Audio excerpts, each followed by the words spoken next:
Okay class. तो हमारा next topic है electrostatics 4।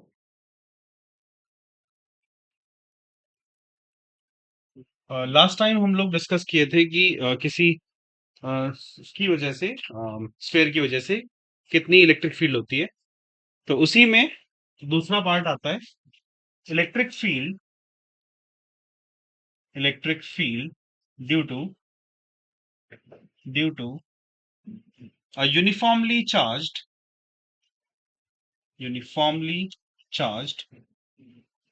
Solid non conducting sphere. Solid non conducting sphere. Non conducting sphere. थोड़ा पीछे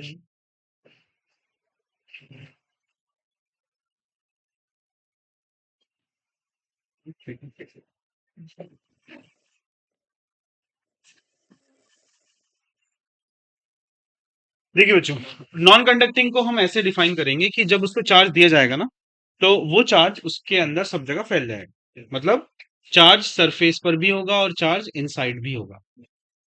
देखिएगा,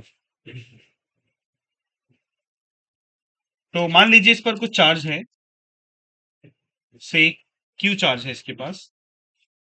इसका रेडियस है सपोज कैपिटल आर। हम इसमें ना तीन पॉइंट्स डिस्कस करेंगे।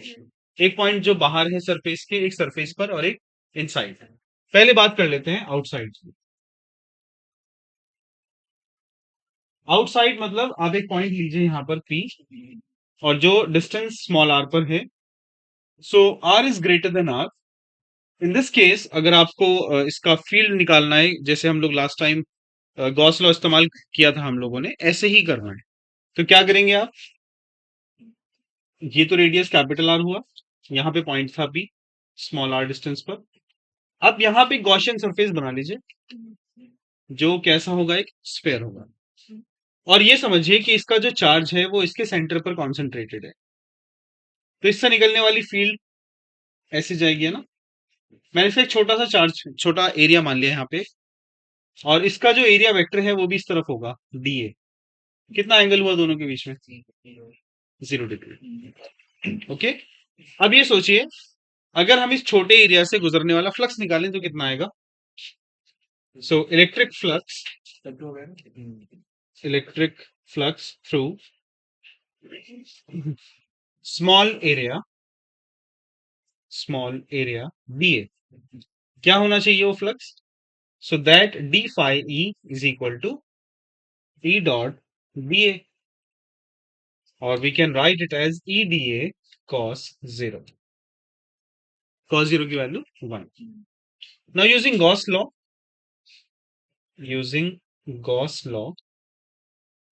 लॉ के अकॉर्डिंग जो फ्लक्स होता है ना, टोटल फ्लक्स, ये क्या होता है भाई? Q upon epsilon not. वो जो क्यू है वो सारा चार्ज जो स्फेयर के अंदर है, यानी जो हमने स्फेयर मानी है उसके अंदर। तो फाई जो हुआ वो कितना हुआ? Integration of E D A, क्योंकि cos 0 तो 1 हो जाएगा, equals to Q upon epsilon naught. E हमने बाहर लिख दिया, डीए का इंटीग्रेशन क्या होगा? ए। और इस स्फेयर का एरिया, बड़ी वाली स्फेयर का क्या होगा? 4 pi small are square q upon epsilon not.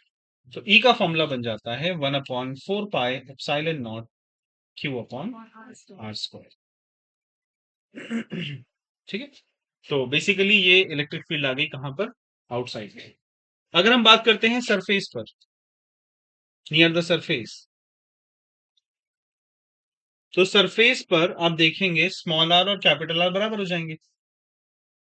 So in this case small R को आप बस कैपिटल आर से रिप्लेस कर दीजिए। तो electric field will be what? 1/4 pi epsilon naught q upon are square. ये सरफेस का है, ये इन आउटसाइड का। अब जो डिस्कस करेंगे वो होगा इनसाइड। ठीक है, मैं पहले डिस्कस कर लेता हूँ, बाद में नोट कर लीजिएगा आप लोग। इनसाइड वाले में, है ना, ये इंपॉर्टेंट है भाई, और नीट में क्वेश्चन इससे आ भी जाता है।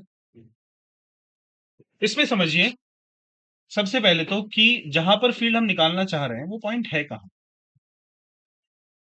तो मैंने कहा कि ये वो पॉइंट यहां पे है, सपोज पी, और इसका डिस्टेंस है स्मॉल आर। अब यहां पे पी से गुजरने वाला कोई एक आपने स्फेयर मान लेना है। यहां पे मैं कोई स्फेयर मान लेता हूं, सपोज ऐसे। ठीक है। अब होगा ये कि जो बाहर वाला रीजन था,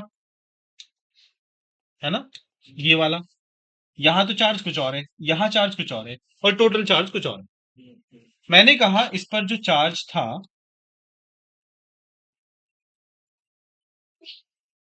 यहां पर मतलब टोटल चार्ज, वो कितना था, सपोज क्यू।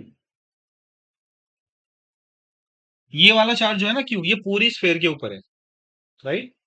ये जो छोटी स्फेयर है, इसका चार्ज मान लीजिए, इसका चार्ज है क्यू प्राइम। ठीक है। अब मैंने शुरू में ही लिखा था कि ये यूनिफॉर्मली चार्ज्ड है, मतलब इसमें हर जगह चार्ज समान रूप से वितरित है।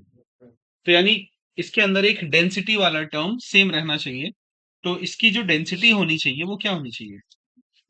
डेंसिटी होती है rho equals to charge upon volume.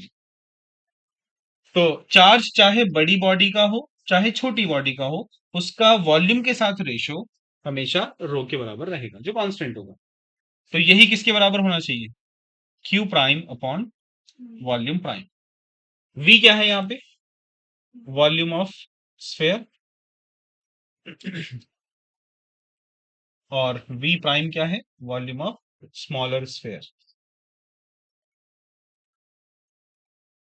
अब सोचिए, यहां से क्यू प्राइम अगर मुझे निकालना हुआ तो क्या आना चाहिए? Rho times of V prime. Okay, चलिए वैल्यू रख देते हैं अब इसके अंदर। अच्छा, वी प्राइम कितना होगा भाई? क्योंकि छोटी स्फेयर है, इसका volume 4/3 pi R cube. Okay, density क्या है? Rho Q upon V into 4/3 pi R cube. यहां पर जो v है वो बड़ी स्फेयर का वॉल्यूम है। बड़ी स्फेयर का वॉल्यूम क्या होगा? 4/3 pi capital R cube into 4/3 pi small R cube. ये 4/3 पाई तो कैंसिल ही हो गया, कितना बचा? Q upon R cube multiply by R cube. ये वो चार्ज है जो इसके अंदर है, छोटी स्फेयर के अंदर। अब मैं क्या करूंगा, यहाँ पे एक छोटा सा हिस्सा ले लेता हूँ, सपोज ऐसे। छोटा एरिया ले लिया मैंने, यहां से जो फील्ड जा रही है वो ऐसे है, इलेक्ट्रिक फील्ड, और यहाँ पे जो एरिया वेक्टर है वो भी ऐसे ही है। एंगल तो अगेन 0 डिग्री आएगा। तो अब इसका फ्लक्स कितना हुआ? सो electric flux through the small area D A. ये जो छोटा एरिया हमने बनाया है, इससे कितनी फ्लक्स गुजरेगी भाई? D phi E equals to E dot D A, या हम बोल सकते हैं E D A cos 0, that is E D A. ये आ गया हमारा डी फाई। अब पूरी जो स्फेयर है छोटी वाली, उसका टोटल फ्लक्स कितना आएगा? Total flux through the smaller sphere,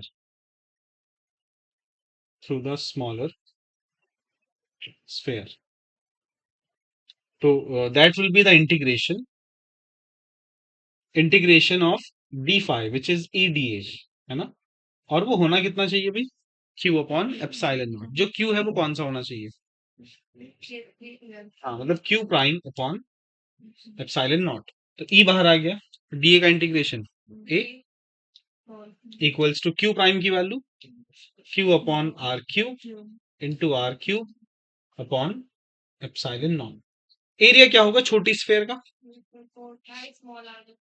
4 pi small are square is equal to Q upon R cube into R cube divided by epsilon naught. ये आर स्क्वायर से आर कट जाएगा।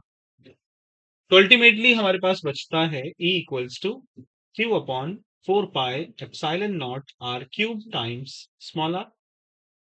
तो बेसिकली यहाँ पे E को हम ये भी लिख सकते हैं 1/4 pi epsilon naught R cube times Q into R. अच्छा, आप देखिएगा, इनसाइड वाली जो फील्ड आ रही है ना, वो आर के प्रोपोर्शनल है। सरफेस वाली जो थी वो कांस्टेंट थी, और जो आउटसाइड वाली थी वो 1/r²।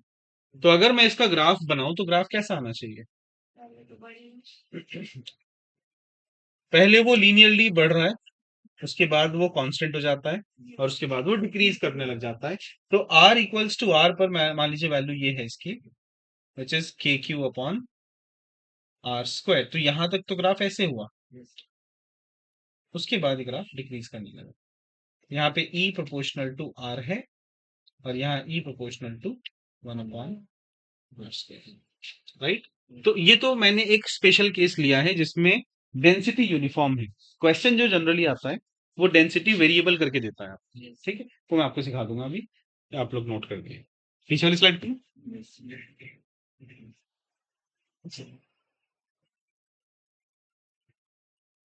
लिख लो भाई इसको, है।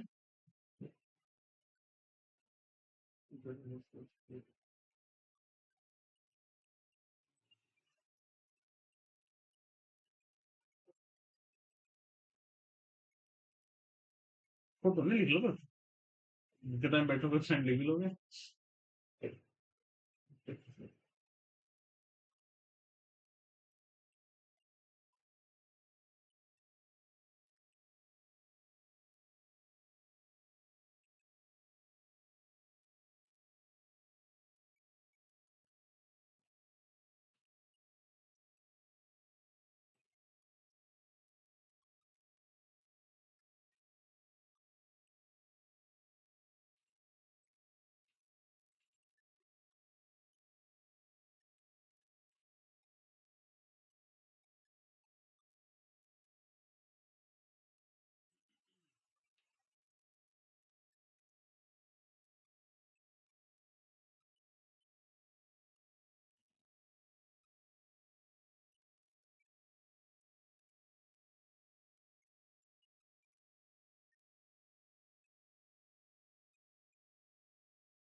बाकी लगाएंगे चलेगा,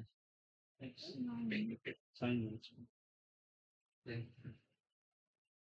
क्या हुआ? लेटेस्ट खाली नहीं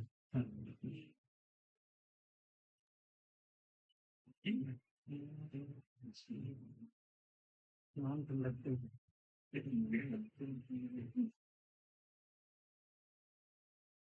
कितना है इसमें?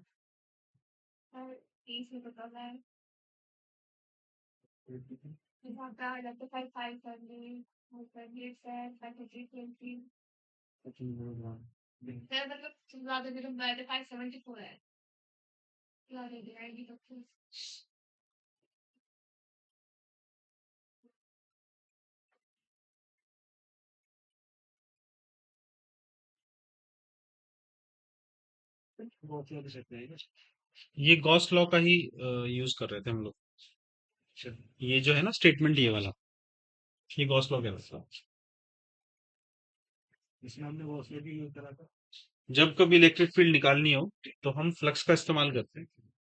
पहले से ये बात बताई गई है कि अगर कोई सरफेस है ना, क्लोज सरफेस, उससे गुजरने वाली फ्लक्स इतनी होती है।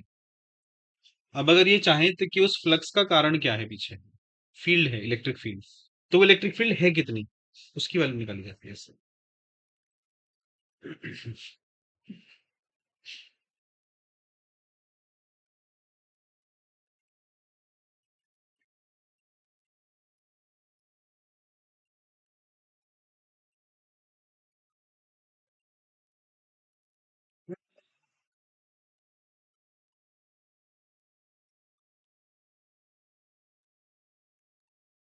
नेक्स्ट स्लाइड करनी होगी, बता देना।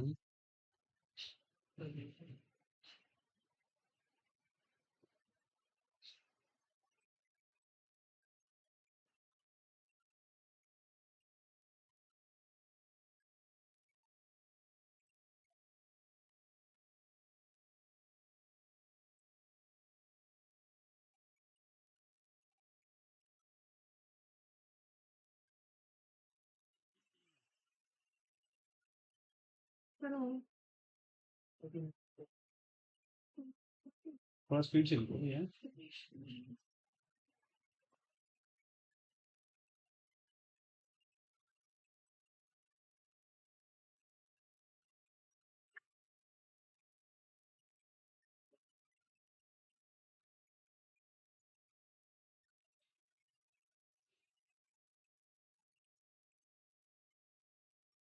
चलाएंगे।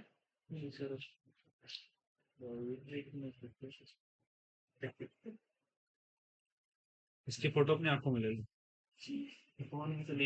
अपनी आंखों में लेनी है ना।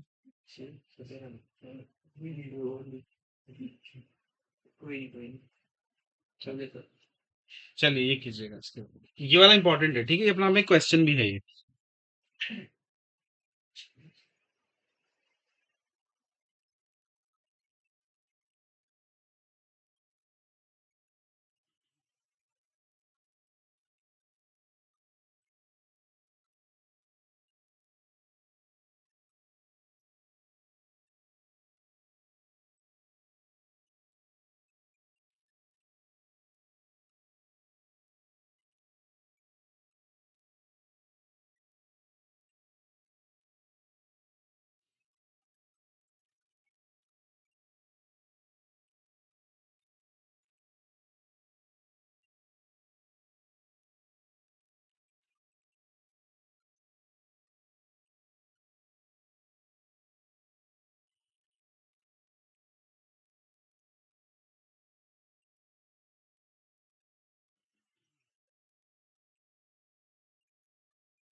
अब आप लोग एक काम कीजिए, जो लोग लिख चुके हैं, इनसाइड, आउटसाइड और सरफेस, इन तीनों को आपने कन्वर्ट करना है सरफेस चार्ज डेंसिटी में और वॉल्यूम चार्ज डेंसिटी।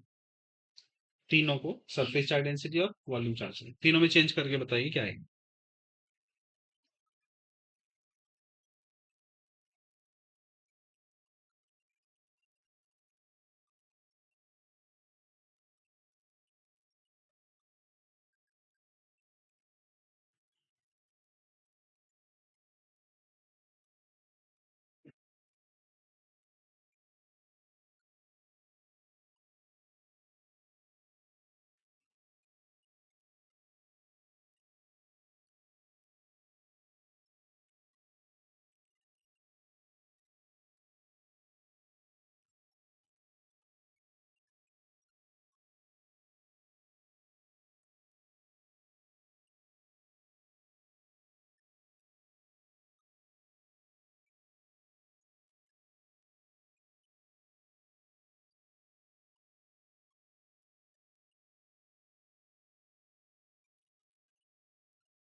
डन।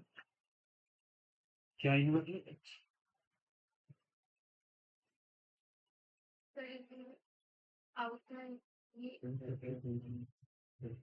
और इसमें क्या है वॉल्यूम चार्ज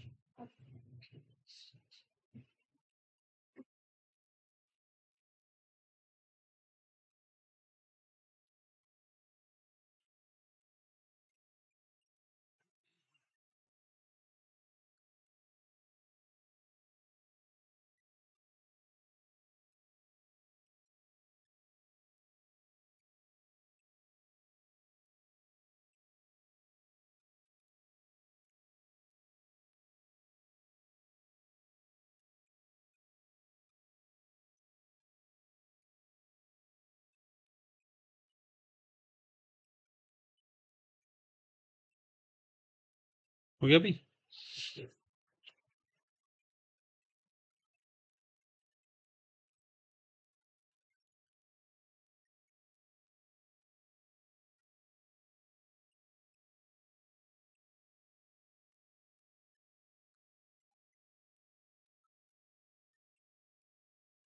चलिए देखिए तो तीन वैल्यूज हमारे पास आ चुकी हैं।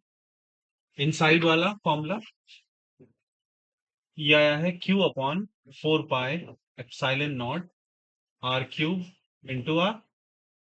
सरफेस पर कितना आया है Q upon 4 pi epsilon naught R square. और आउटसाइड कितना आया था Q upon 4 pi epsilon naught R square outside. ठीक है। तो अब ना हम लोग दो चीजें डिफाइन करते हैं। पहले बात करते हैं surface charge density. Surface charge density अगर मैं इसको उसके टर्म्स में लिखना चाहूं तो आप जानते हैं सिग्मा होता है charge upon area 4 pi are square. तो यहां से आप क्यू को क्या बोल सकते हो 4 पाई आर स्क्वायर सिग्मा। तो जहां जहां क्यू है ना वहां वहां आप ये लिख सकते हो। और ये जो क्यू है वो स्मॉल में है, आप इसको स्मॉल बना लीजिएगा। तो देखिए मैं पहले बात कर रहा हूं इनसाइड वाला। इनसाइड वाले का फॉर्मूला क्या बनेगा 4 pi are square sigma upon 4 pi epsilon naught R cube into small R. 4 pi से 4 पाई कैंसिल हुआ, आर स्क्वायर से आर कैंसिल हुआ। सो हमारे पास रहता है sigma R upon epsilon naught capital R. ये इनसाइड वाली फील्ड है। और अभी भी ये स्मॉल आर के डायरेक्टली प्रोपोर्शनल है। कैपिटल आर कांस्टेंट है, एप्सिलॉन नॉट भी कांस्टेंट है। अच्छा सरफेस पर क्या होगा इस वाले फॉर्मूले में रखेंगे तो 4 pi are square sigma divided by 4 pi epsilon naught R square. 4 pi से 4 पाई कैंसिल, आर स्क्वायर से आर स्क्वायर कैंसिल। तो सरफेस का फील्ड कितना आया सिग्मा अपॉन एप्सिलॉन। ये बहुत इंपॉर्टेंट भी है। और ये सिर्फ ऐसा नहीं है कि आप स्फेरिकल की ही बात करें, किसी भी चीज में सरफेस के पास अगर फील्ड निकालनी होती है तो वो सिग्मा अपॉन एप्सिलॉन नॉट ही होती है, बशर्ते वो थोड़ी सी थिक हो, बहुत थिन ना हो। तीसरा case outside 4 pi are square times sigma divided by 4 pi epsilon naught small are square. 4 pi gets cancelled out. तो आउटसाइड का फॉर्मूला बन जाता है R square sigma upon pi sorry epsilon naught R square. तो ये भी R square के inversely proportional है, राइट। इसी को अब हम कन्वर्ट करते हैं किसमें वॉल्यूम चार्ज डेंसिटी में। Volume charge density rho. तो आप जानते हैं डेंसिटी जो वॉल्यूम चार्ज डेंसिटी है वो क्या होता है भाई चार्ज अपॉन वॉल्यूम। तो क्यू अपॉन वॉल्यूम, यहां से क्यू कितना आ जाएगा rho times volume. So Q equals to rho times what is the volume of a sphere 4 upon 3 pi r cube। तो मैं क्या करूंगा Q की जगह तीनों में ये पुट कर देता हूं। तो पहले केस में क्या आएगा भाई E in equals to 4 upon 3 pi r cube rho upon 4 pi epsilon naught R cube into small R. Okay, क्या क्या क्या टर्म्स कट जाएंगे?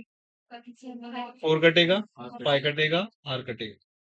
बचता क्या है अपने पास? Rho upon 3 epsilon naught into R, इसको हम ई कहते हैं।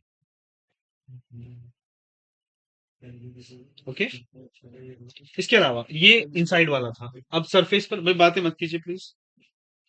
ई सरफेस वाला कितना आएगा बताइए? वो है सरफेस, या तो आप इसी में स्मॉल आर को कैपिटल आर रख दीजिए, R equals to capital R. तो कितना हुआ? Rho upon 3 epsilon naught into capital R. Okay, और आउटसाइड वाले में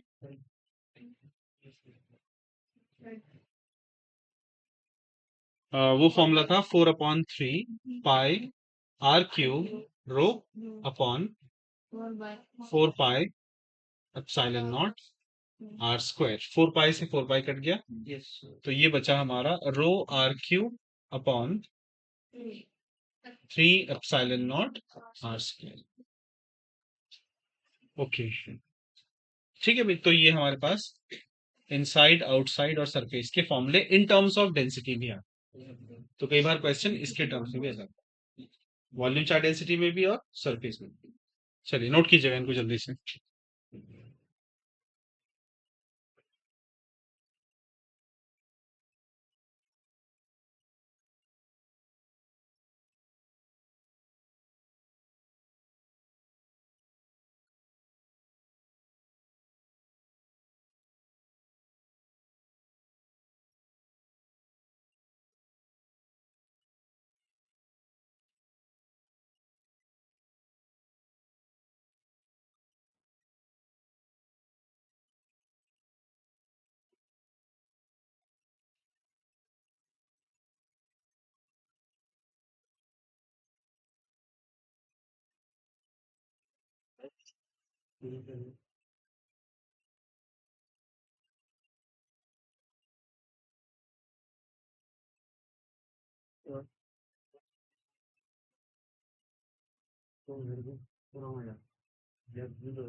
अच्छा, जैसे गॉस लॉ की जो फॉर्म है ना, उसमें इंटीग्रेशन आता है, क्या आप उसको डिफरेंशिएशन में कन्वर्ट कर सकते हो?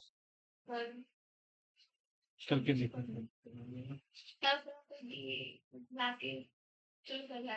पहन लो, बना के देखिए इसको क्या आएगा।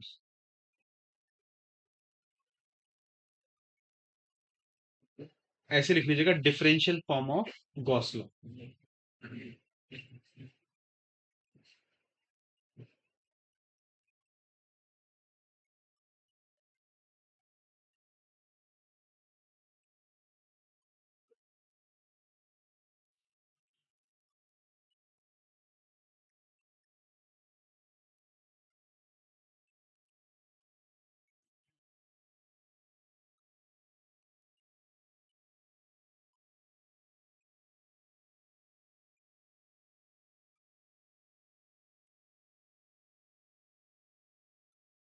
बोला नहीं हो?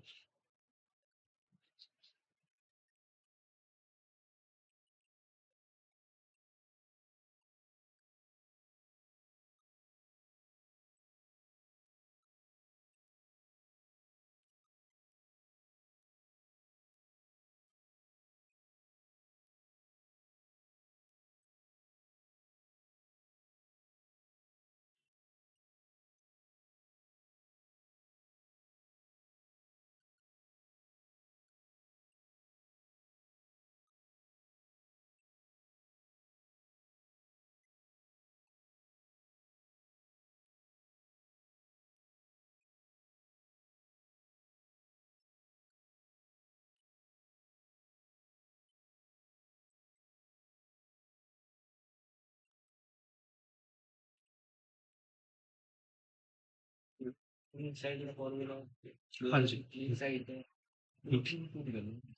कौन सा, ये वाला? हाँ। हाँ, तो फर्क दिख रहा होगा आपको थोड़ा बहुत इसमें? बहुत फर्क दिख रहा है ना? तो फर्क ये है कि ये है सरफेस चार्ज डेंसिटी, वो है वॉल्यूम चार्ज डेंसिटी। अब वो कैसे डिफाइन करते हैं उसको ऐसे समझ लो आप। एक खोखला गोला है, ठीक है, और एक भरा हुआ गोला, ठीक है। अगर मैं भरे हुए गोले को देखूं तो उसके अंदर अंदर मटेरियल है ना उसके, खाली तो नहीं अंदर से वो, तो उसके केस में तो आएगी ये डेंसिटी। और अगर गोला खोखला है, अंदर कुछ है नहीं उसमें, तो फिर ये रहेगी, ठीक है।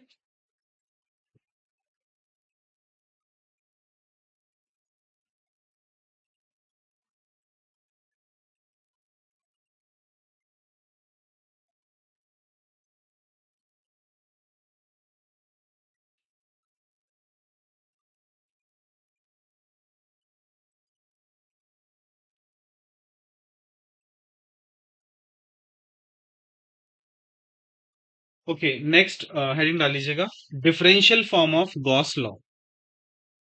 Differential form of Gauss law.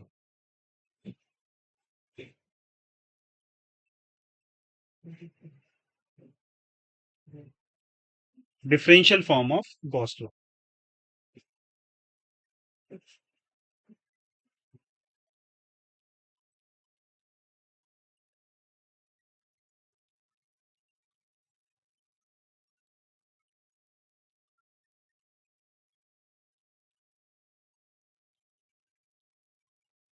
देखिए, हमने पढ़ा है गॉस लॉ में कि वो होता है integration E dot D A equals to Q upon epsilon naught, ठीक है। जब आप किसी इंटीग्रेशन को हटाना चाहते हैं ना, तो आपको डिफरेंशिएशन करना चाहिए दोनों साइड पर, ठीक है। मैं डिफरेंशिएट कर रहा हूं उसको, तो डी बाय डी क्यू या डी ए ले सकते हैं, D by D A of E D A is equal to D by D A of Q by epsilon naught. Integration है ना। जब इंटीग्रेशन भी करते हैं और डिफरेंशिएशन भी करते हैं तो टर्म जो डिफरेंशियल वाला है, लाइक डी ए, ये खत्म हो जाएगा। क्या बचेगा सिर्फ यहाँ पे, डी ई बराबर 1 upon epsilon not D Q upon D ए, ठीक है। ये डी डी जो दिख रहा है आपको, ये सिर्फ डिफरेंशियल दिखा रहा है ना? आपको पता है कि जो चार्ज होता है क्यू, उसका वॉल्यूम के साथ रेशो क्या होता है भाई, रो, राइट। मैं अगर किसी पर्टिकुलर वॉल्यूम के लिए dv को डिफाइन करूं, dv होता है डी ए इंटू सम उसका थिकनेस, से दिस इज आर, ठीक है। तो डीए को क्या लिखा जा सकता है, या dv को अगर मैं डी ए इंटू आर लिख के यहां पुट कर दूं, तो D Q upon D A into R is equal to rho. तो यहां से D Q by D A कितना आया, रो आर। अब यहां जाओ इस इक्वेशन वन में, so from equation 1 we can write it as dE equals to 1 upon epsilon naught into rho r, ठीक है ना। ये जो r है ये चेंज है, वो लेंथ वाला चेंज है थोड़ा सा, ठीक है। रादर मैं इसको वो लिखूं, मैं इसको dr लिख देता हूँ ना, छोटा चेंज dr। और ये भी कितना हो जाएगा, dr। तो ये भी कितना हो जाएगा, dr।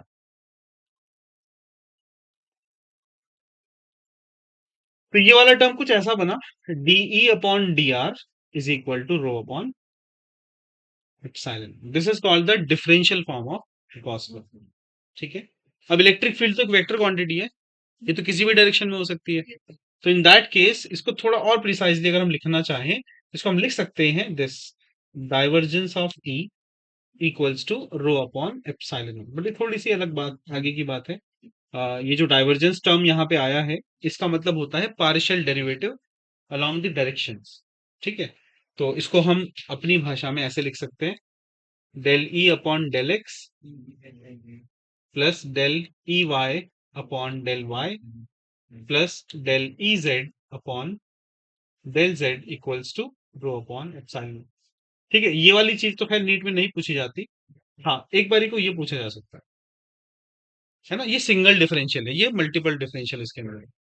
तो अगर दो तीन हुए तो ये यूज करेंगे, अदरवाइज तो ये इसकी फॉर्म। चलिए नोट कर लीजिएगा।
चले आगे।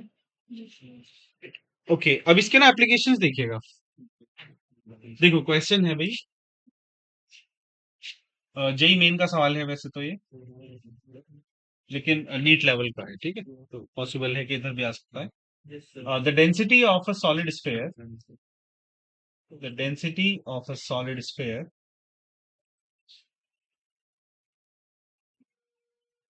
of radius capital R is given by rho as a function of R equals to rho naught 1 minus R square upon R square when R is lesser than R and 0 when R is greater than R. Right? Now the question is find the electric field, find the electric field near the surface. इसमें मैं दो parts बना दे रहा हूं बल्कि, find the electric field number एक near the surface, near the surface, और number second at a distance of r by 2 from its center.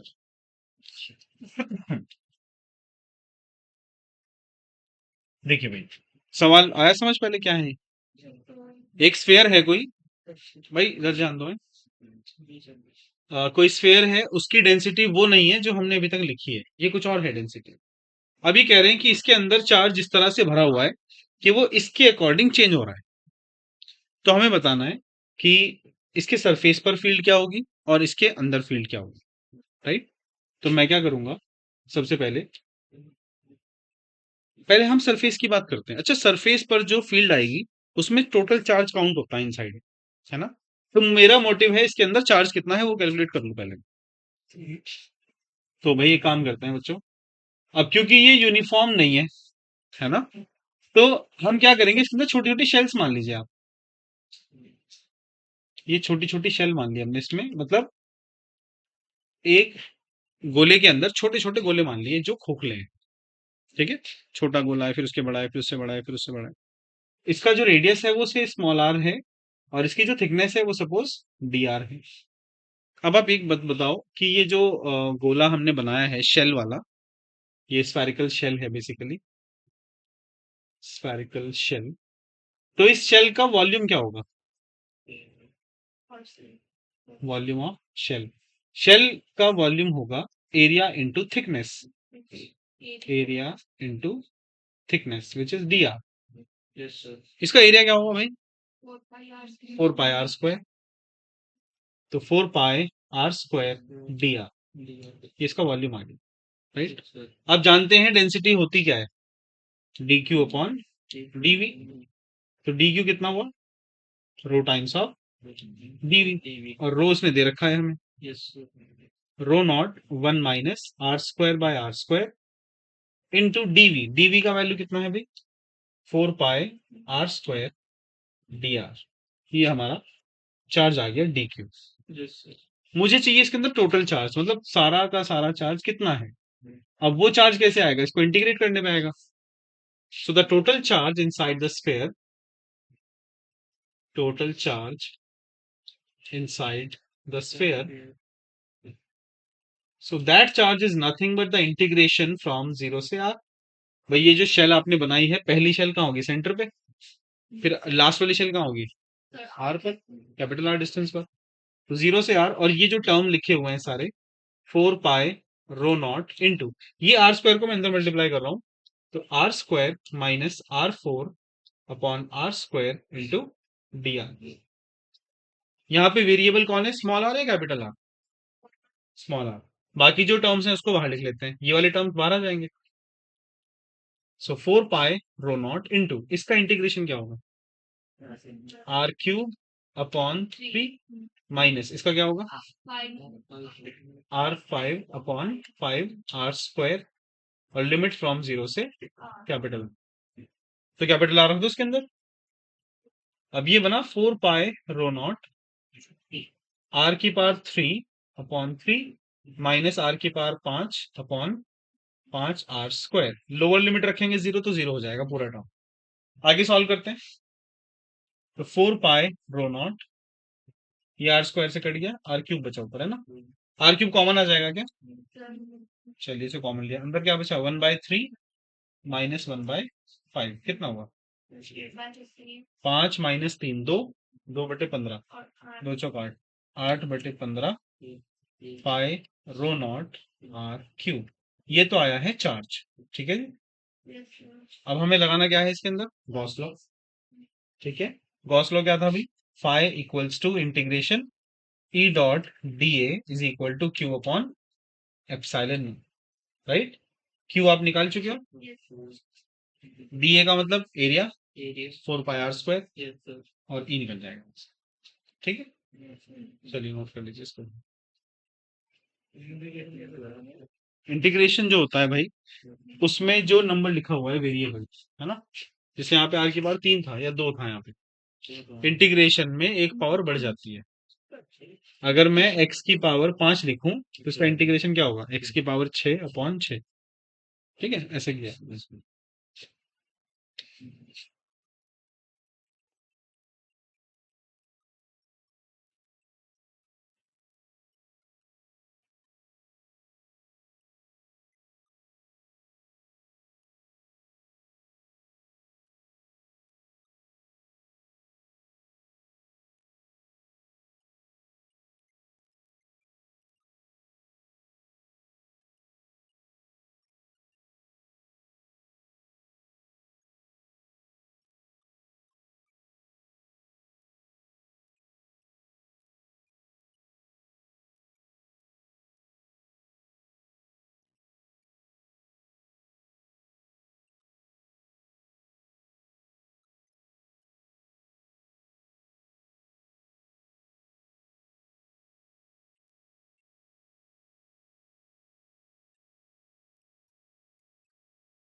इसका सेकंड पार्ट कैसे करेंगे बच्चों?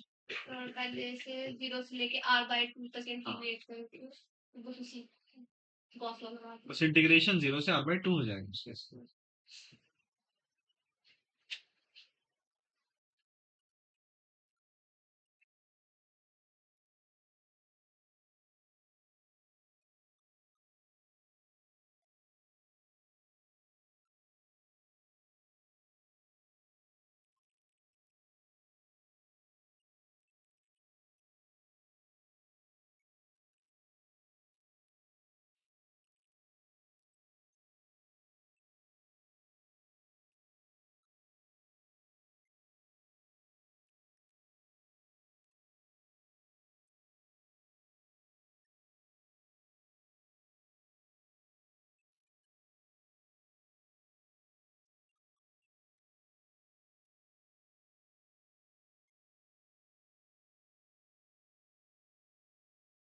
चले आगे आगे सॉल्व कर लीजिएगा इसको, है ना। इंटीग्रेशन ई डॉट डी ए में जो डी ए का इंटीग्रेशन है वो क्या होगा, 4 पाई कैपिटल आर स्क्वायर, फिर वहां से ई निकलेगा।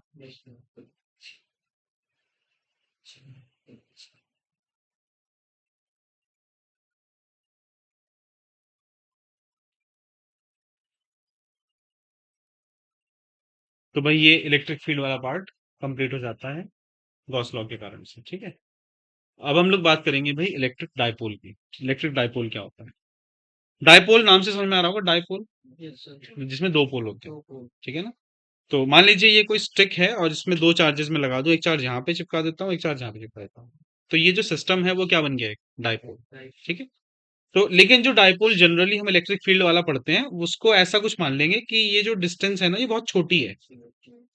जैसे वो होता है ना मॉलिक्यूल्स, जैसे HCl है suppose, H positive Cl negative, है ना। तो उनके बीच का सेपरेशन बहुत छोटा होता है, एंगस्ट्रॉम्स में होता है वो। तो हम ऐसा ही कोई सिस्टम इमेजिन करते हैं कि दो इक्वल एंड ऑपोजिट चार्जेस जब बहुत छोटी सी डिस्टेंस पर रखे होते हैं तो उसको हम डाइपोल कहते हैं, ठीक है। कोई भी डाइपोल कैरेक्टराइज होता है अपने मोमेंट से, डाइपोल मोमेंट कहते हैं उसको। वो जो डाइपोल मोमेंट है वो इस दो चार्जेस को ना यूनिफाई कर देता है, मतलब एक चीज में कन्वर्ट कर देगा, कि अब डाइपोल को आप चार्जेस से ना समझ के डाइपोल मोमेंट से समझे, ठीक है। तो आप लोग पढ़ते होंगे केमिस्ट्री में भी डाइपोल मोमेंट, है ना, डेल्टा पॉजिटिव डेल्टा नेगेटिव।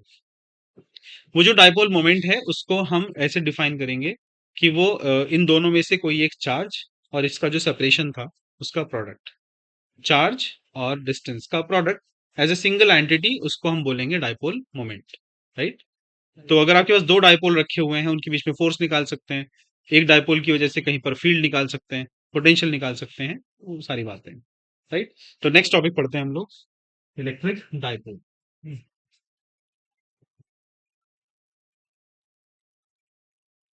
तो इसका डेफिनेशन ये है कि एक ऐसा सिस्टम जिसमें दो चार्जेस हों इक्वल एंड ऑपोजिट और एक दूसरे से छोटी दूरी पर रखे हैं। तो ये -q एक चार्ज रखा है, एक +q रखा है, और इनके बीच का सेपरेशन d है, और मैं कह रहा हूं कि d छोटा है, ठीक है। तो इस सिस्टम को हम कहते हैं इलेक्ट्रिक डाइपोल। तो इसको हम कैरेक्टराइज करेंगे किसके, इसके डाइपोल मोमेंट से, डाइपोल मोमेंट। तो इसको हम डिफाइन करेंगे the product of either charge, magnitude of either charge and the distance between them. तो जो इसको P से डिनोट करते हैं भाई, तो P का फॉर्मूला क्या बनना चाहिए, Q मल्टीप्लाई बाय डिस्टेंस। तो P equals to Q times D, है ना। और इसकी डायरेक्शन कैसे डिफाइन करते हैं हम लोग, इसकी डायरेक्शन होती है from negative charge to positive charge, -q to +q। तो यानी इस तरफ,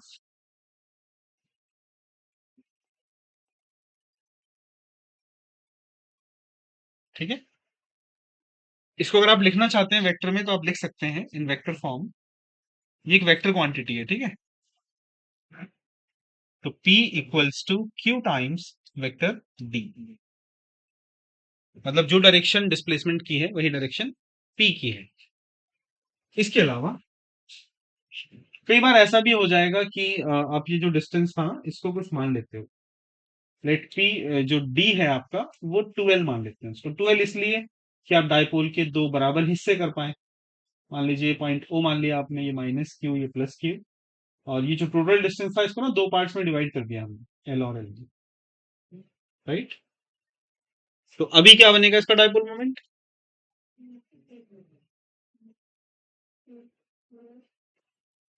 तो P equals to Q times 2L, या बोल सकते हैं कितना, 2QL।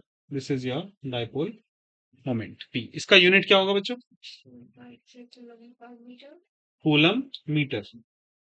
Dimension,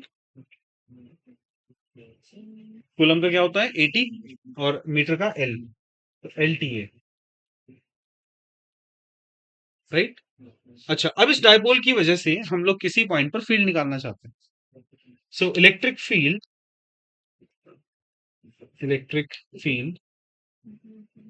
due to a dipole, एक डायपोल के कारण कहीं पर फील्ड है ना किसी पॉइंट पर। अब इसमें तीन केसेस हो सकते हैं भाई, कि डायपोल के एक्सेस पर वो पॉइंट एग्जिस्ट कर रहा है, कि डायपोल के परपेंडिकुलर बाइसेक्टर पर है, या कहीं भी है, राइट। तो एक केस तो मैं बता देता हूं, है ना, बाकी केसेस जो है वो आप लोग ट्राई कीजिएगा, ठीक है, एज ए होमवर्क। तो मैं पहले आपको बता रहा हूँ कि एक्सियल पोजीशन में, है ना, एक्सियल पोजीशन का मतलब ये हुआ कि डायपोल के एक्सिस के अलोंग किसी पॉइंट पर हम लोग फील्ड निकालना चाहते हैं, वो क्या होगी। देखिए, तो मैंने यहाँ पे माइनस क्यू लिया हुआ है, यहाँ पे प्लस क्यू लिया हुआ है, ये सेंटर था O, this point is A, this point is B, ये L है डिस्टेंस, ये भी L है। तो इसके सेंटर से ना कुछ दूरी पर एक पॉइंट P है हमारा, जिसकी डिस्टेंस है स्मॉल r, सपोज यहां तक, L यहां तक है। पहले तो ये डिस्टेंसेस जो है ना उनको एक बार कैलकुलेट कर लेते हैं। What is the distance AP, बताइए, L plus R, and what is the distance BP, R minus L। Okay, अगर मैं माइनस क्यू के कारण P पर वैद्युत क्षेत्र निकालूं तो क्या आएगा? Electric field at P due to A, बताइए, K times Q upon distance का स्क्वायर, डिस्टेंस क्या है इसकी AP। अच्छा, इसकी दिशा क्या होगी? P पर फील्ड की डायरेक्शन हमेशा नेगेटिव की तरफ या पॉजिटिव से दूर। तो हम यहाँ पॉजिटिव तो ले नहीं रहे हैं, अभी अभी तो नेगेटिव है हमारे पास। तो कहाँ होगी फील्ड? पीछे। This is EPA। चलिए, इसकी वैल्यू रख देते हैं, तो KQ upon R plus L का whole square. In the same manner electric field at P due to B, वो क्या होनी चाहिए? K times Q upon BP का स्क्वायर, या KQ upon R minus L का होल स्क्वायर। इसकी दिशा क्या होगी प्लस क्यू वाली की? बाहर की तरफ, यानी इस तरफ हो गई। अब एक फील्ड बाहर की तरफ है, एक फील्ड अंदर की तरफ है, नेट फील्ड कहाँ आएगी? जिधर का मैग्नीट्यूड ज्यादा होगा। अब हमें तो नहीं पता यहाँ पे कौन सा ज्यादा है, कैसे पता लगाएंगे कौन सा ज्यादा है कौन सा कम है? डिस्टेंस के अकॉर्डिंग, जिसकी डिस्टेंस कम होगी ना इसकी फील्ड ज्यादा होगी। तो यहाँ पे आप देख सकते हो EPB जो होगा, it should be greater than EPA, है ना। अब अगर ये टर्म बड़ा है इससे, तो नेट फील्ड क्या आ गई P पर? So that field E will be what? EPB minus EPA. अच्छा, EPB which is KQ upon R minus L का होल स्क्वायर माइनस EPA कितना हुआ? KQ upon R plus L का होल स्क्वायर। आपने इसको थोड़ा सिंप्लीफाई किया, KQ कॉमन लिया, है ना, तो कुछ टर्म्स कैंसिल आउट हो जाएंगे, कुछ रीअरेंज हो जाएंगे। तो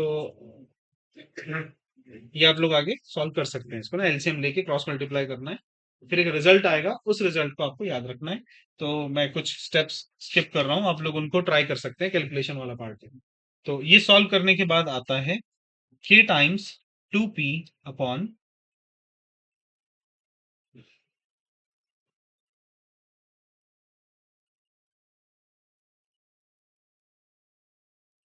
2P अपॉन R क्यूब।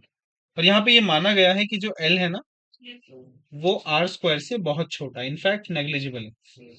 तो क्या फॉर्मूला बना, K times 2p upon R cube. इसका क्वेश्चन डायरेक्टली आता है, ठीक है।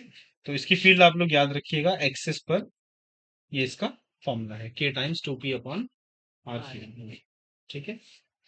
इसी तरह से आप इसका इक्वेटोरियल वाला केस भी समझ सकते हैं। उसमें क्या होगा, परपेंडिकुलर लाइन पर आपको लेना है फील्ड, और उसकी वैल्यू कितनी आती है, के पी अपॉन आर क्यूब, के पी अपॉन आर क्यूब, वहां पे 2 नहीं आता।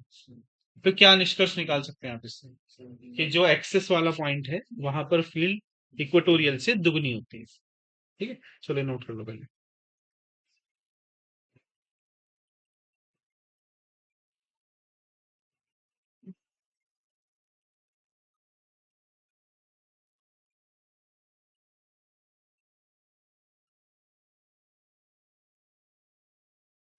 वायर का पीस, वायर का पीस, सेल, सेल बड़ा है, हमें चाहिए छोटी चीज, राइफल कह सकते हैं आप सेल को, लेकिन अगर वो छोटा है तो। वायर का पीस हो जाएगा, वायर में अगर चार्ज है तभी तो आएगा। अच्छा, पहली वायर में क्या होगी, चल लेकिन चार्ज वो प्लस कर देगा, वो माइनस से लेके प्लस में ट्रांसफर करेगा, वो तब कर रहा है जब बैटरी छोड़ोगे तभी तो करेगा। देख मान लीजिए पेन, ठीक है, एक वायर मान रहे हैं, तो क्या इसके पास कोई चार्ज है, नहीं, तो भी राइफल नहीं ट्रांसफर करना। अगर चार्ज आपने इसके ऊपर दे दिया तो, और ये जरूरी नहीं कि 20 की जगह कुछ हो, खाली भी हो सकती है। सेल से छोटा हम क्या ले सकते हैं, राइफल में जैसे माचिस की चीज है, तोड़ दो छोटा सा दे, तो उस केस में आदमी, ये मॉलिक्यूलर लेवल की बात है वैसे, बहुत छोटी डिस्टेंस के लिए, हाँ छोटी डिस्टेंस के लिए, इसको बोलते हैं माइक्रोस्कोपिक लेवल।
आपकी ट्वेल्थ कहाँ से जी,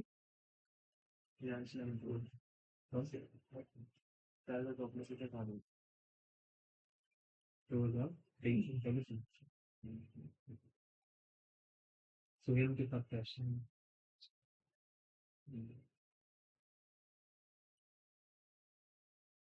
इंस्टीट्यूट से बड़ा करके रिजवान सर है, किस तरह के इंस्टीट्यूट में बना स्कूल तो बिल्कुल नहीं, तीनों तीनों सर पढ़ाते हैं सर? जी हाँ, तीनों चारों सर मैच ही पढ़ाते हैं, बायोलॉजी से।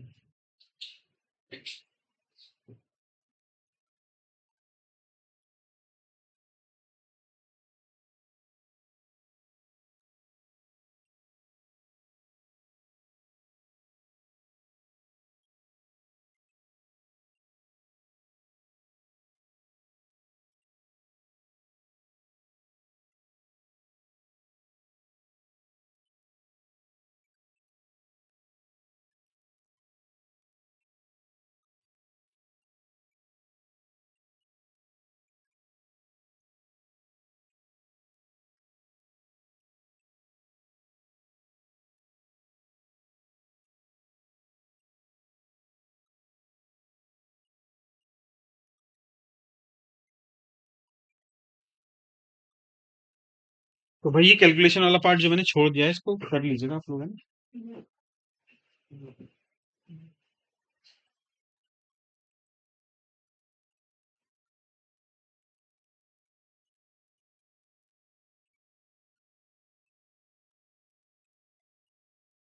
अच्छा, यहाँ पे जो फील्ड की डायरेक्शन आई है, क्या वो पी की डायरेक्शन में है या पी के ऑपोजिट है, मतलब डायपोल मोमेंट की डायरेक्शन में? डायपोल मोमेंट की डायरेक्शन नहीं है। हाँ, तो आप अगर इसको वेक्टर फॉर्म में लिखना चाहें तो क्या लिख सकते हैं? Vector E equals to K times two vector P upon R cube.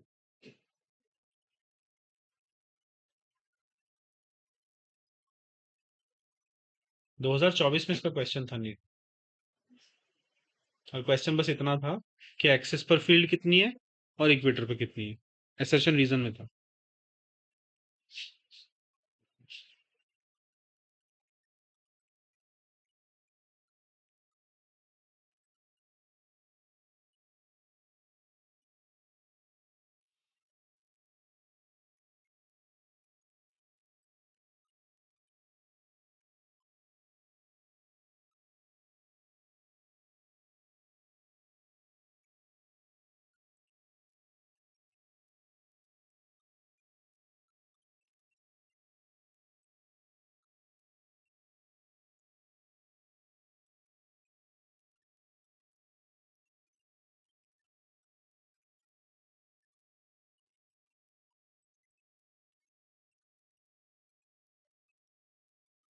करें दूसरा केस। दूसरा केस आते हैं। At a point on the equatorial line, at a point on the equatorial line, और ये जो इक्वेटोरियल लाइन है इसको हम परपेंडिकुलर बाइसेक्टर भी बोलते हैं।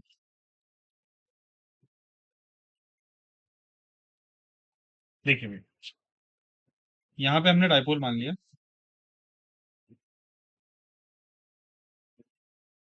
माइनस क्यू प्लस क्यू, और ये सेंटर है इसका ओ, ये दूरी एल हो गई, ये दूरी भी एल हो गई, और यहां से कुछ दूरी पर हमने एक पॉइंट माना हुआ है यहाँ पे, पी पॉइंट, ठीक है। और ये आर डिस्टेंस पर है सपोज, मुझे पी पर फील्ड निकालनी है दोनों की वजह से। पहले तो आप ये देखो, माइनस क्यू के कारण पी पर जो फील्ड आएगी उसकी दिशा क्या होगी? पी की तरफ, है ना, ऐसे होगी। इसका नाम है सपोज E1, राइट। पी पर प्लस क्यू के कारण फील्ड कहाँ होगी? वो दूर होगी प्लस क्यू से, यानी इस तरफ होगी। ये है सपोज E2। अच्छा, ये एल है, ये आर है, इसको थीटा मान ले रहा हूँ मैं। ये भी थीटा हो जाएगा। ये दूरी कितनी है सपोज एक्स, ये भी तो एक्स हो जाएगी ना। ये एक्स है कितना? पाइथागोरस लगाएंगे इसके अंदर, under root of L square plus R square. Okay, अगर मैं E1 और E2 निकालूं एक्चुअल में तो कितना आएगा? E1 क्या था? The electric field at P due to A, इसका नाम ए है, ये बी है। क्या फॉर्मूला बना भी? के क्यू अपॉन एक्स स्क्वायर। अच्छा, और E2 कितना आएगा? ये भी सेम ही आ जाएगा ना, के क्यू अपॉन एक्स स्क्वायर। अच्छा, दोनों सेम ही आ गए। तो अगर ये सेम आ गए तो मैं इसको कुछ अगर y कह लूं और इसको भी y कह लूं, है ना, आसानी के लिए। तो ये जो है ये y है, मैं इसको ऐसे बना रहा हूँ यहाँ पे ना, ये y है फील्ड एक, और एक फील्ड यहाँ पे y है। अच्छा, अगर मैं एक लाइन यहाँ बीच में ड्रॉ करूं, ये थीटा कोण था, ये भी थीटा हो जाएगा ना, ये कोण थीटा है, ये भी थीटा हो जाएगा। तो अगर हम एक लाइन यहाँ बीच में ड्रॉ कर रहे हैं और ये एंगल थीटा है, ये भी थीटा है, so you can make the components of y। क्या बनेंगे? एक बनेगा y cos थीटा और एक ऊपर बनेगा y sin थीटा। इसी तरह से इसका एक कंपोनेंट इधर बनेगा, तो बन गया 2y cos थीटा, और नीचे वाला y sin थीटा। ठीक है भाई, तो पहले तो आप ये देखो, ये जो y sin थीटा है दोनों क्या हुए? कैंसिल आउट हो गए। तो नेट फील्ड कितनी आ गई टी पर? नेट फील्ड एट पी, तो क्या होनी चाहिए भाई? वो 2y cos थीटा, तो ट्वाइस ऑफ y की वैल्यू कितनी थी? के क्यू अपॉन एक्स स्क्वायर, और cos थीटा की वैल्यू, इस ट्राइंगल में cos थीटा की वैल्यू बताइए। बेस अपॉन हाइपोटेनियस, बेस कितना हुआ? L, hypotenuse x, are inverse. तो ट्वाइस ऑफ के क्यू एल अपॉन एक्स की पावर 3। क्या हम इसको लिख सकते हैं के टाइम्स 2 QL अपॉन एक्स को हम लिख ले रहे हैं R square plus L square की पावर 3/2। 2 QL कितना हो गया पी, तो K P upon are square plus L square की पावर 3/2, ये हमारा ई आ गया। ठीक है जी।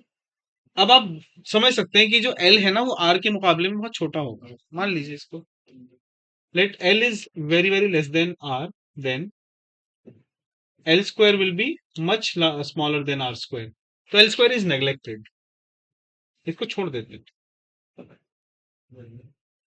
अगर हम इसको छोड़ दें एल स्क्वायर को, तो ई क्या बचता है के पी अपॉन आर की पावर 2 की पावर 3/2, है ना, ये 2 से 2 कट गया, तो इलेक्ट्रिक फील्ड आ गई यहाँ पे के पी अपॉन आर की पावर 3। अच्छा, इसमें फील्ड की डायरेक्शन क्या आई है फाइनली, सर ऑपोजिट आई है ना। इसका जो पी था वो इस तरफ था और फील्ड आई है ऑपोजिट, तो क्या लिख सकते हैं इसको, ई बराबर minus of K vector P upon R cube. ठीक है भाई, ये इक्वेटोरियल का पॉइंट है और पिछला वाला जो था वो एक्सेस है। चलो नोट कर दो उसको। हाँ जी भाई साहब, नींद आ रही है।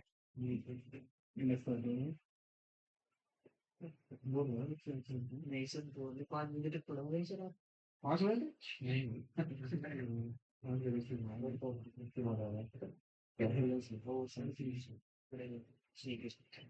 ज्यादा पढ़ रहे हो।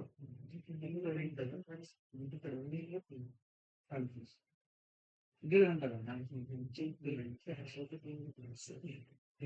है। ये फाइन चल रहा है।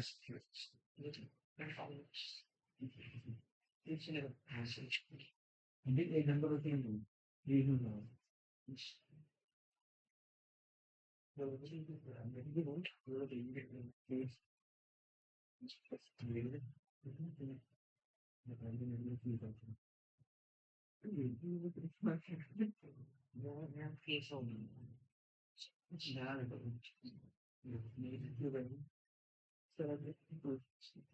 क्यों करा है?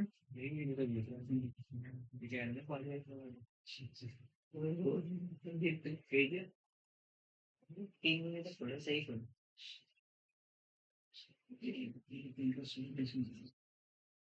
ज्यादा समय तो चाहिए। ऐसे ही होना मुझे। फिर सुबह सुबह आप लोग आने पाते हैं, मैं तो सुबह काम नहीं करता हूँ। पानी पाया बस समय से। मैं बहुत बढ़िया काम कर रहा हूँ। एकदम माइंड ये था सर, पूरा दिन आपके पास वो इनको ये तो हमारे एक्सक्यूज है, हम जितना चाहे उतना कॉपरेट करेंगे। ये तो हमने ऐसे बच्चे भी देखते हैं जो हम लोग कभी स्कूल में पढ़ते हैं कि जो रात को 4 बजे चलते हैं सुबह सर्दियों में साइकिल से 2-2 किलोमीटर आगे पड़ेंगे, 3-3 किलोमीटर आगे। और एक मुझे याद है, एक बच्चा वहां से आता था खेड़ा पुराने गाँव में, वहां से एक बच्चा इस्लाम इंटर वाली जाता था सुबह सर्दियों के टाइम में, मतलब पहले ट्यूशन फिर स्कूल, वो कब तो चलता होगा वहां से। कितने किलोमीटर मेरे ख्याल से 18-20 किलोमीटर तो हो गई। साइकिल का तो साइकिल से गया ना साइकिल तो बड़ी नहीं तो 300 किलोमीटर चला ट्रेन पे। हाँ वही कहीं तो गई 5 किलोमीटर की साइकिल से। ये सुना था।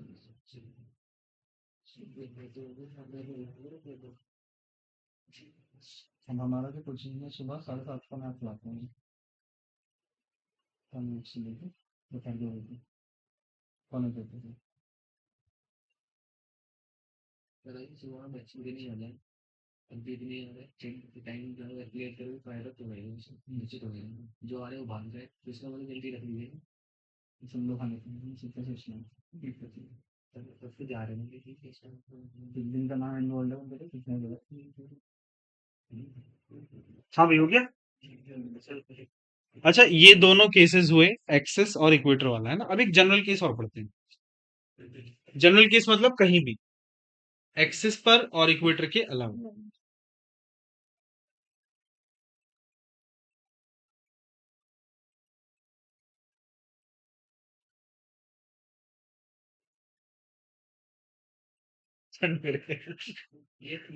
हैं?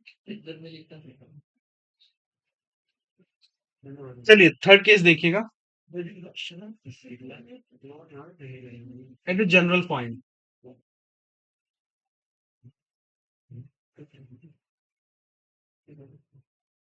देखिए भाई,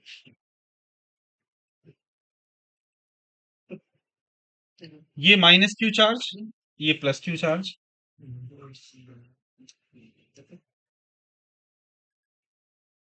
ये डिस्टेंस एल था और ये डिस्टेंस भी एल था। देखो यहां से ना किसी एंगल थीटा पर और आर डिस्टेंस पर ये पॉइंट हमने पी माना हुआ है, जहां पर हमें फील्ड निकालनी है। ठीक, अब मसला ये है कि ये जो पॉइंट है पी, इसके जो कोऑर्डिनेट्स हैं ना तो वो एक्स में है ना तो वो वाई में है, वो आर और थीटा में है। इसको बोलते हैं पोलर कोऑर्डिनेट्स। ठीक, अब सबसे पहले इसको एक डायपोल को चार्जेस का सेट ना देख के अब बस पी की तरह इमेजिन करो कि ये कोई एक डायपोल मोमेंट था, कौन सा, पी वेक्टर, और इस पी वेक्टर के हिसाब से पी पर फील्ड निकालनी है। ये पी स्मॉल है, वो पी कैपिटल है। ठीक है, अब भाई ये बताओ बच्चों, अगर ये कोई वेक्टर है पी, ठीक है, और यहां से इसको उठा के ले आओ यहाँ पे, तो ये जो लाइन है यहाँ पे पॉइंट पी वाली, इस पी का उधर कंपोनेंट क्या बनेगा, पी कॉस थीटा, और इस तरफ वाला पी साइन थीटा, और ये आपस में परपेंडिकुलर भी हैं। अब जो पॉइंट कैपिटल पी हमें दिख रहा है, वो पॉइंट पी कॉस थीटा के लिहाज से एक्सिस पर है या इक्वेटर पर है, एक्सिस पर है ना। सोचो भाई, ये पी कॉस थीटा पी से गुजर रहा है, तो यानी हम कह सकते हैं कि P cos theta will produce p cos theta will produce electric field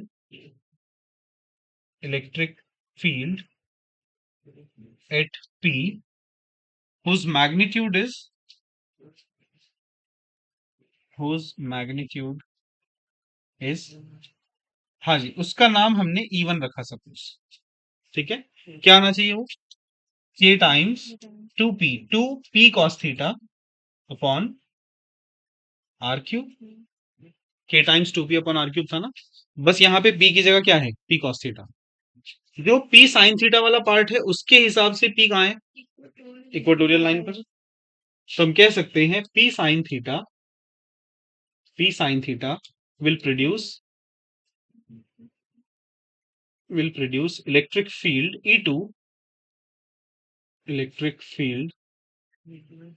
E2 at point P,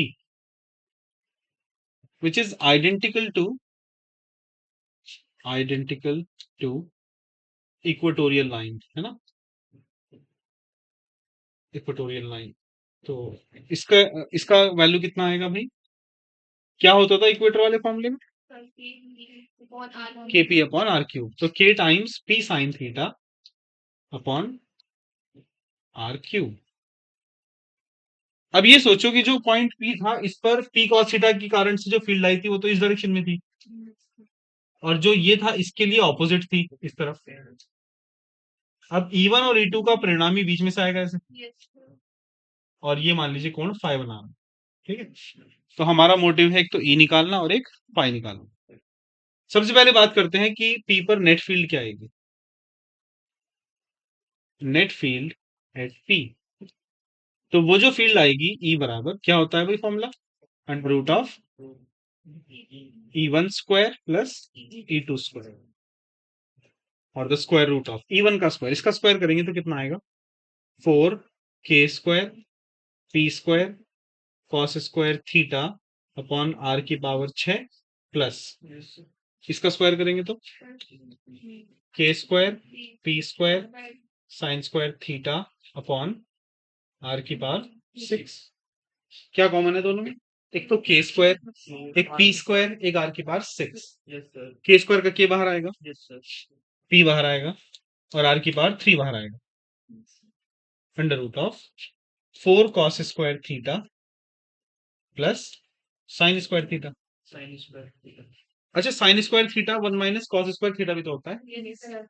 तो हम इसको लिख सकते हैं KP upon R cube into ये जो 4 cos square theta plus sine square theta है, इसका 4 कॉस स्क्वायर को आप चेंज कर लो 3 cos square plus cos square, वो cos square plus sine square 1 बनाएगा। तो कितना बना, 3 कॉस स्क्वायर थीटा प्लस 1। तो बेसिकली हमारे पास जो ई का फॉर्मूला बन गया, ई बराबर K P upon R cube under root of 3 cos square theta plus 1। तो ये हमारे पास एक जनरल फॉर्मूला बन गया। अब जैसे मुझे एक्सिस पर जाना है, तो एक्सिस के लिए थीटा कितना हो जाएगा बताओ, 0। थीटा को 0 कर दो इसके अंदर, तो कॉस 0 1, तो √3 प्लस 1 √4 2 आ जाएगा। तो क्या फॉर्मूला बनेगा, 2 K times P times 2 upon R cube, या 2 के पी अपॉन आर क्यूब। बन गया ना वही फॉर्मूला। और इक्वेटर पर क्या होगा, जब थीटा 90 होगा तो फील्ड ये 0, और ई कितना बना, के पी अपॉन आर, राइट। चलिए next।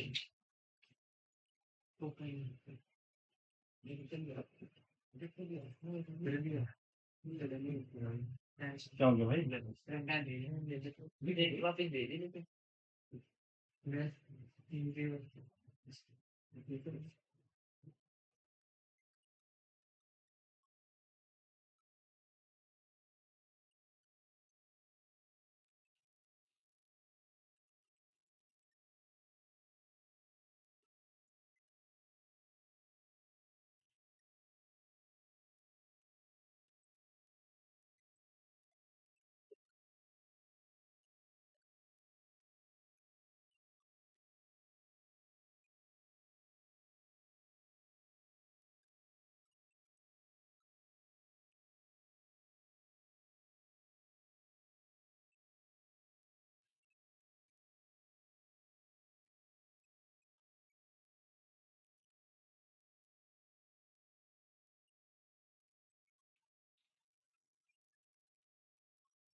बातें मत करो भाई।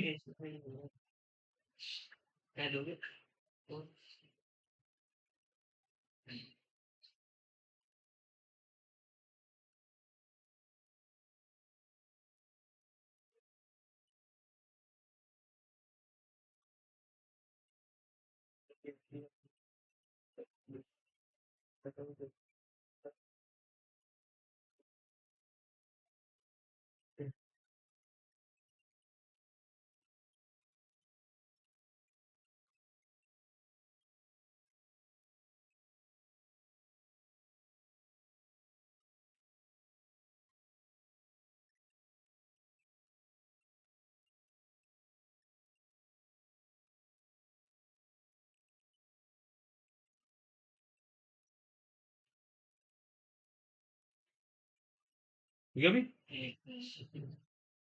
इसकी डायरेक्शन और निकालिए भाई।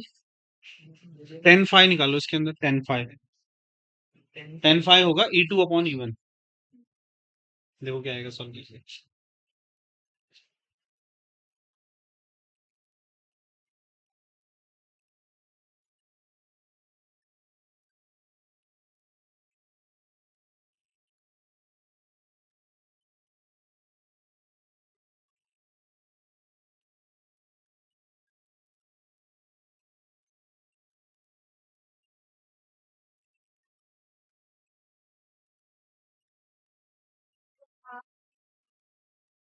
Half tan theta. ठीक है, क्या आप इसको थीटा बाई टू बोल सकते हो? सर कैसे? क्यों? अगर tan theta, tan phi is half of tan theta है, tan phi is equal to half of tan theta, तो क्या टेन से टेन काट सकते हैं भैया? आप बताइए लास्ट वाले। जी, टेन से टेन काट दे। आप बताओ जी भाई साहब। जी, कट जाएगा। आप बताएं, आपका क्या नाम है भाई? जैद। जैद, जैद खान। जैद इंसान। हाँ जी हाँ। क्यों? हम क्यों नहीं कट कर सकते हैं इसको? मैट्रिक क्वांटिटी ऐसे लोग 25 और 90 भी रख के देखे जैसे कुछ भी प्रॉब्लम ये है कि ये जो ट्रिग्नोमेट्रिक फंक्शंस होते हैं, पहली बात तो ये पीरियोडिक हैं, दूसरा ये जो हाफ है ना, ये एंगल के अंदर नहीं है, ये बाहर है। अगर एक बार को ये अपॉन में यहाँ होता थीटा बाई टू, तो फिर ये टेन फाइव और वो टेन थीटा बाई टू में आप इनको कंपेयर कर सकते थे। ठीक है, तो अभी आप इनको कैंसिल आउट नहीं कर सकते क्योंकि ये एंगल में नहीं है, वन बाई टू। तो इसको ऐसे जरूर लिख सकते हैं आप, five equals to tan inverse half tan theta, ये लिख सकते हैं।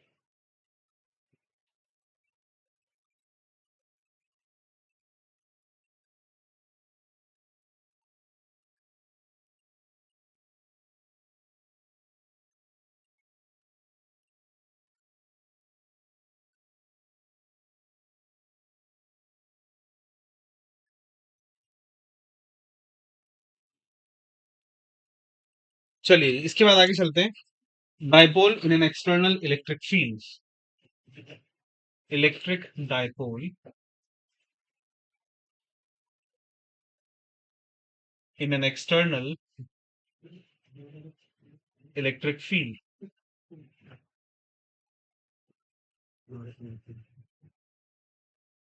देखिए भाई, यहाँ पे ना दो तरह की फील्ड हो सकती है, एक यूनिफॉर्म और दूसरी नॉन यूनिफॉर्म। पहले हम बात करते हैं यूनिफॉर्म फील्ड में। इन यूनिफॉर्म फील्ड,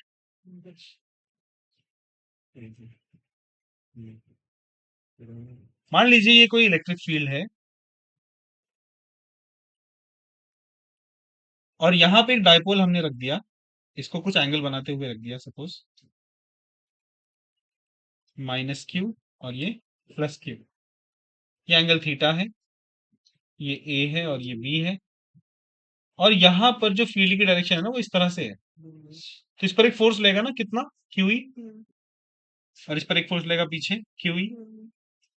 एक फोर्स उस तरफ लगा हुआ है, एक फोर्स इस तरफ लगा हुआ है, तो नेट फोर्स कितना हुआ? नेट फोर्स हुआ Q E minus Q E, कितना? जीरो। तो यानी कि इस समय इस पर कोई नेट फोर्स नहीं लगा हुआ। हाँ, ऐसा जरूर हो सकता है कि इस पर एक टॉर्क लग जाए। देखिए वो कैसे आएगा। ये जो क्यू ई है वो राइट में है और जो क्यू ई नीचे वाला है वो लेफ्ट में है। जब किसी वस्तु पर दो बराबर परंतु विपरीत दिशा में बल लगाए जाते हैं तो वो उसको घुमाने का प्रयास करते हैं, तो ये घूमना चाहेगा, यानी इस पर क्या लगेगा? एक टॉर्क लगेगा, इसके ऊपर एक बलाघूर्ण लगेगा। तो वो टॉर्क कितना है वो देखिए। तो torque on the dipole, torque का फॉर्मूला क्या होता है भाई? आर क्रॉस एफ, है ना, perpendicular distance multiplied by force. So R perpendicular multiply by force. तो ये जो फोर्स है यहाँ पे क्यू ई, इसका परपेंडिकुलर डिस्टेंस तो बीसी है ना, इनटू फोर्स कितना है? Q E. ये जो बीसी है ये डिस्टेंस कितना होगा? ये लेंथ है 2l, तो ए बी 12 है, बीसी कितना हुआ? 12 साइन थीटा। तो twice of L sine theta multiplied by Q E, और we can write it as 2ql into e sin theta. What is 2ql? P, the dipole moment. It is pe sin theta. This is the top. Yes, sir. इसको अगर आप vector form में लिखना चाहो तो इन vector form 2 equals to p cross e। Right. अच्छा, maximum torque कितना होगा? P E sine theta max, और साइन थीटा की अधिकतम वैल्यू क्या होती है भाई? 1। साइन की मैक्सिमम वैल्यू 1, थीटा की 90। तो ये कितना बनेगा? पीई। तो यानी कि अगर किसी डायपोल पर अधिकतम बलागुण लगाना है तो उसको दिशा के लंबवत रख दो, उस पर मैक्सिमम टॉर्क लगेगी। राइट। अच्छा, इसके अलावा अगर ये फील्ड नॉन यूनिफॉर्म होती तो क्या होता? क्यों ना होता जीरो? भाई यूनिफॉर्म और नॉन यूनिफॉर्म में क्या अंतर है? हाँ जी साहब। जी, नाम बताओ मेरे को अपना। गौरव कुमार। गौरव कुमार, आप बताइए। नॉन यूनिफॉर्म और यूनिफॉर्म का क्या अंतर है?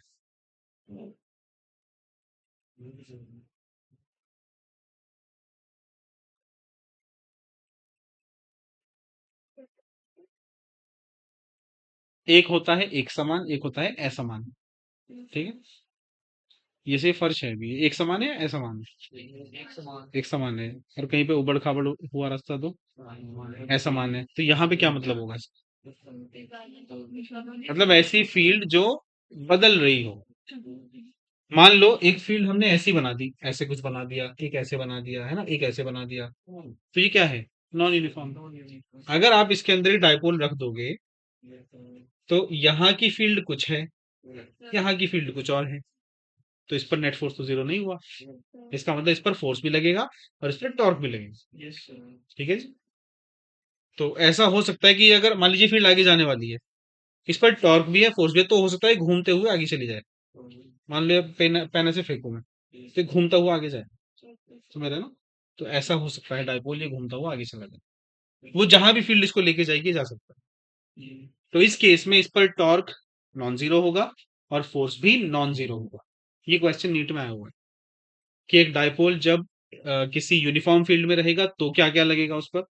तो उस समय क्या लगेगा? सिर्फ टॉर्क, फोर्स नहीं लगेगा यूनिफॉर्म में। और नॉन यूनिफॉर्म में फोर्स भी लगेगा और टॉर्क भी लगेगा। तो यहाँ पे नेट फोर्स क्या होगा? Non zero.